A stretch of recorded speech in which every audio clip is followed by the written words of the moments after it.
Secondary hypertension is a condition where you've got hypertension, but it's due to something else, hence the word secondary. Normally, we call something essential hypertension or primary hypertension. That means you have hypertension just because you have hypertension.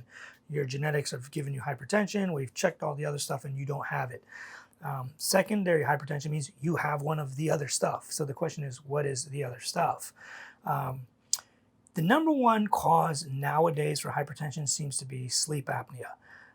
People who have sleep apnea, when they sleep at night, they don't get enough oxygen. They don't their soft tissue collapses on their air trachea and their airflow, and pulmonary pressures go up. The pressure in their lungs go up. They release tons of adrenaline to wake up, and they're anxious and crazy and waking up in the middle of the night for air hunger, not getting enough oxygen. That constant rush of adrenaline raises your blood pressure because it causes your arteries to constrict. That fight or flight response, you feel like you're dying and you need air, you need oxygen. So that flight or fight response triggers that, and all that adrenaline or epinephrine raises your blood pressure. Some of you who work in medicine know that epinephrine is a medication we give IV to raise your blood pressure. That's how it works. So your blood pressure is elevated all the time, chronically going up and down all the time when you're sleeping. And then it persists throughout the day. Adrenaline doesn't just disappear when you wake up. So that's the number one cause of hypertension these days, the number one secondary cause. There are other rare things. So what do you do about sleep apnea? Well, the number one thing is to get on a CPAP machine, but even more importantly is you need to lose weight. About 80 to 90% of people who have sleep apnea because they are overweight. You have to try your best to lose weight, and I have a ton of weight loss videos, so just find them.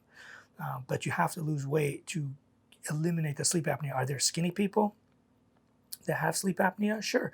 There are a lot of people that the anatomy in the back of their throat is such that they will have sleep apnea even if they're very thin, and usually they do something called a uvuloplasty where they take out some of the soft tissue in the back of your throat, and that helps with those people.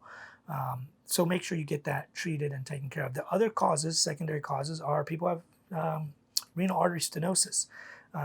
Part of your renal arteries is tight, your kidneys don't see enough blood flow, they release hormones to raise the pressure so that they can get more blood flow. It's like a never-ending kind of cycle, which raises your blood pressure.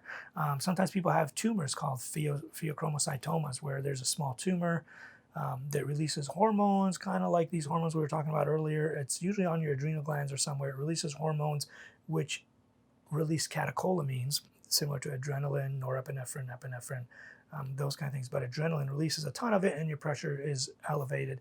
And it comes in spurts. When the tumor releases them, your blood pressure is super high, like 220 over 220, 240.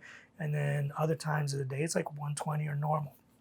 And these people who have these pheos have something called orthostatic hypotension. They stand up, their blood pressure drops, whereas when they're just sitting there, laying there, it's not that low. Another cause is your thyroid or your parathyroid glands. These are glands found in your neck that also release hormones that could also stimulate these similar kind of like adrenaline type effects that cause your blood vessels to constrict or raise your pressure other ways. Other causes of hypertension could be the medications that you're on. We give people medications to lower their pressure. There are other medications that have side effects of actually raising your pressure. Things you don't even think about, like NSAIDs, ibuprofen, Aleve, so those kind of painkillers. They could be taking diet pills. They find these over-the-counter things. It turns out it's just a bunch of caffeine or ephedra or something like that, something illegal. They could be cold medication, these decongestants that you spray in your nose, or take phenylephrine or the other one that's the decongestants that are in these allergy pills, phenylephrine and what's the other one? Pseudoephedrine. Those also raise your blood pressure, and if you're chronically on those, that could be a cause.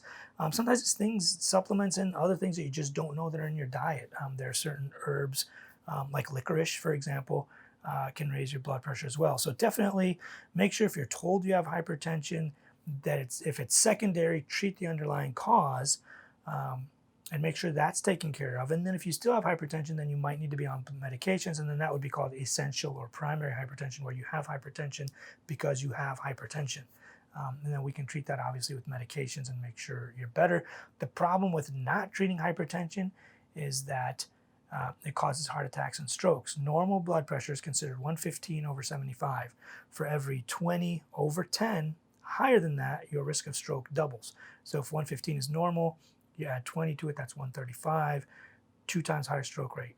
Add another 20, that's 155, 2 times higher stroke rate. And you add 10 to the bottom number, 75, 85, 95, 105. So the higher your blood pressure, the more likely you are to have a stroke or heart attack. So that's why it's very, very important to get your blood pressure under control. Hope you enjoyed the video.